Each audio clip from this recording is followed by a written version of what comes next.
हम ट्रेड के लिए लौटेंगे तो बेहद इंटरेस्टिंग दिन होगा। दो तीन वजह से।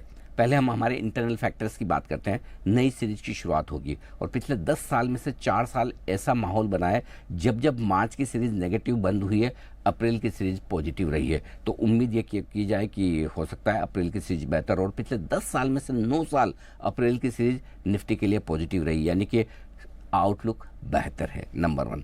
नंबर टू, इसके अलावा जो फैक्टर्स आपको देखने होंगे, अप्रैल की सीरीज की शुरुआत में रोल ओवर्स किस तरह के होते हैं, किस लेवल की पोजीशन के साथ नई सीरीज की शुरुआत होती है।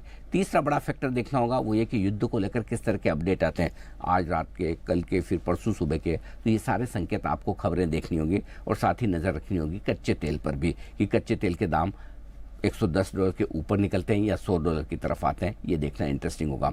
बाकी रहा सवाल एफआईज के एक्शन का, नेचुरली आज की स्क्रीन चीख चीख कर कह रहे कि एफआईज ने आज जमकर बेचा ही होगा, लेकिन सीरीज की शुरुआत अब नहीं होगी। अब देखना होगा कि सोमवार को एफआईज का एक्शन किस तरह का रहता है। इन सारे फैक्टर्स के बीच में जो सपोर्ट लेवल है निफ्टी के लिए, अब सीधा 21,200 पर छोटा सा माफ कीजिएगा 22,200 पर छोटा सा सपोर्ट है, और उसके ठीक नीचे 21,750 22,000 बुधवार के लिए सपोर्ट का काम करेगा।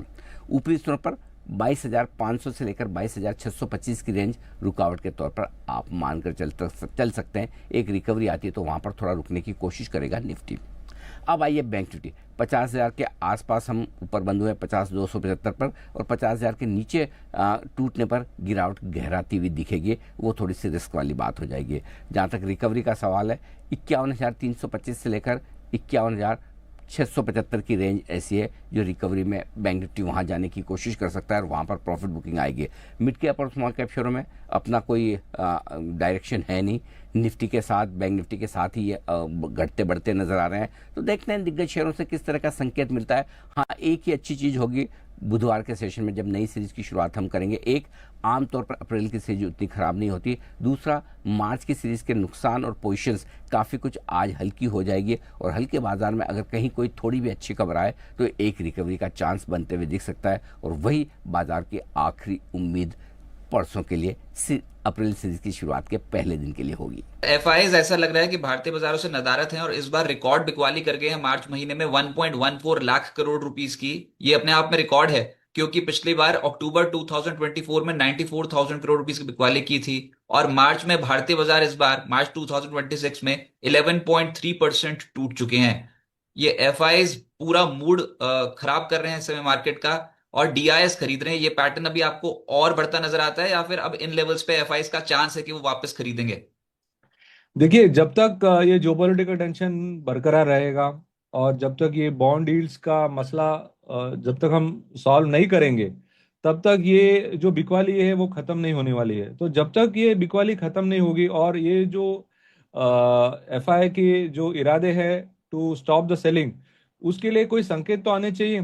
कोई संकेत भी नहीं आ रहे हैं, तो मुझे लग रहा है कि ये मसला शायद और थोड़ा खिंच सकता है। बट देखिए कि कोई भी मसला, जैसे रशिया और यूक्रेन का वॉर अब 4 साल के ऊपर हो गया है, एक पॉइंट आ जाता है इन टाइम वेयर लोग इसको भूलना उचित समझते हैं। तो ऐसा समय मुझे लग रहा है कि अब तक आया नहीं है। लोग बोलेंगे कि वॉर को भूल जाइए, खुद की जो जीवन है या खुद की जो बिजनेस है उसको चलाइए।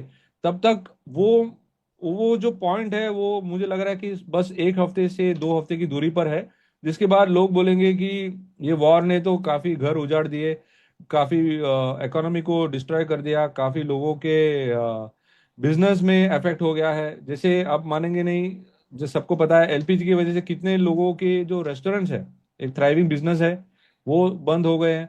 तो आफ्टर अ पॉइंट ये सारी चीजों के ऊपर हम देखना शुरू करेंगे। बट यस, हमारी जो इकोनॉमिक स्टेबिलिटी है उस पर काफी असर पड़ा है, और इससे रिकवर होने के लिए थोड़ा समय लग सकता है। शायद Q1 of 2026-27 could be spent in a recovery phase.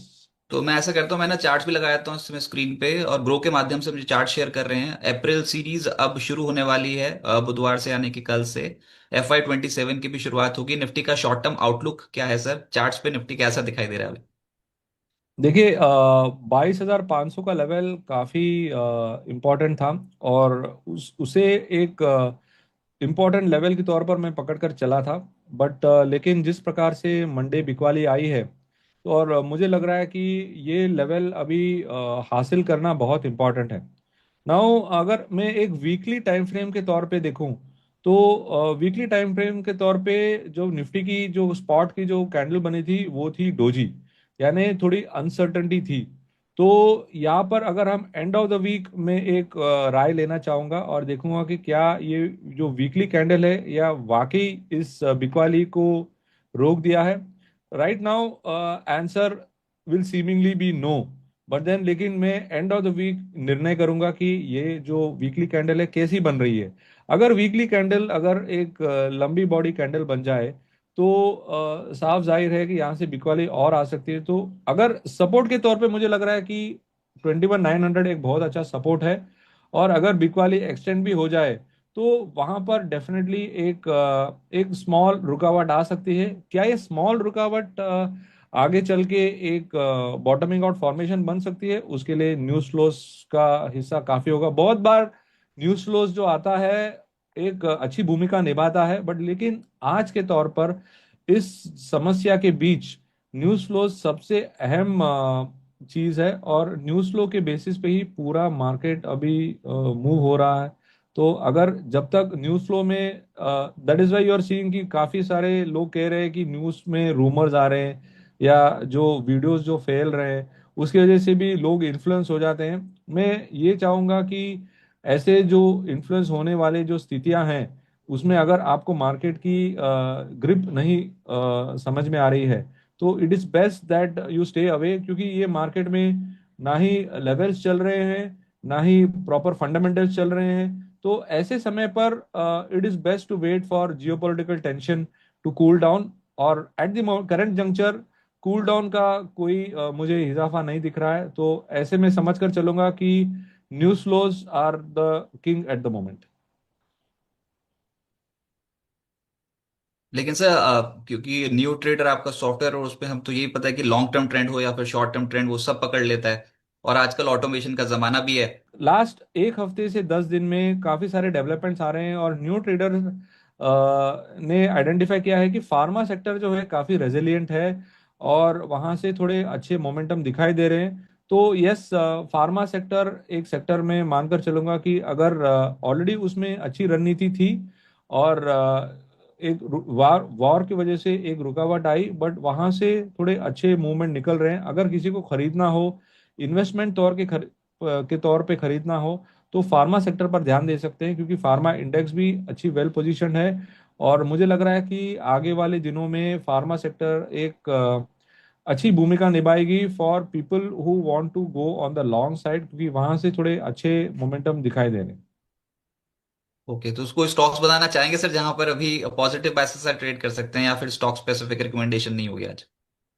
हाँ, स्टॉक स्पेसिफिक रिकमेंडेशन कम रखना चाहूंगा, बट देन दो दो सेटअप मुझे जो अच्छा लग रहा है, एक है औरो फार्मा का जिसपे पॉजिटिव यूएसएफडी ऑब्जर्वेशंस भी आए, और दूसरा है इप्का लैब। तो ये दो स्टॉक मैं ध्यान पर रखूंगा और देखूंगा कि क्या आज आज गिफ्ट निफ्टी की जो चाल है, अगर उसके बेसिस पे अगर कल मार्केट में थोड़ी सहूलियत मिल जाए, मार्केट अच्छा खुल जाए, और अगर मार्केट 22,500 के ऊपर क्लोज दे दे, तो मुझे लगेगा कि यहाँ से एक अटेम्प्ट शुरू हुआ है रिकवरी का।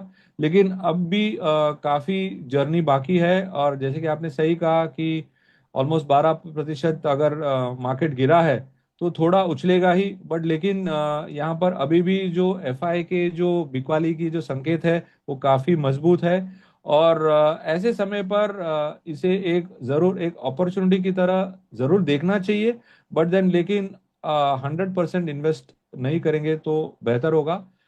पीस मील इन्वेस्टिंग कर सकते हैं, यस, ऐसे समय पर ही इन्वेस्टिंग करना चाहिए। और अगर आपके पास कैपिटल अवेलेबल है तो स्लो पेस में आप शुरू तो जरूर कर सकते हैं।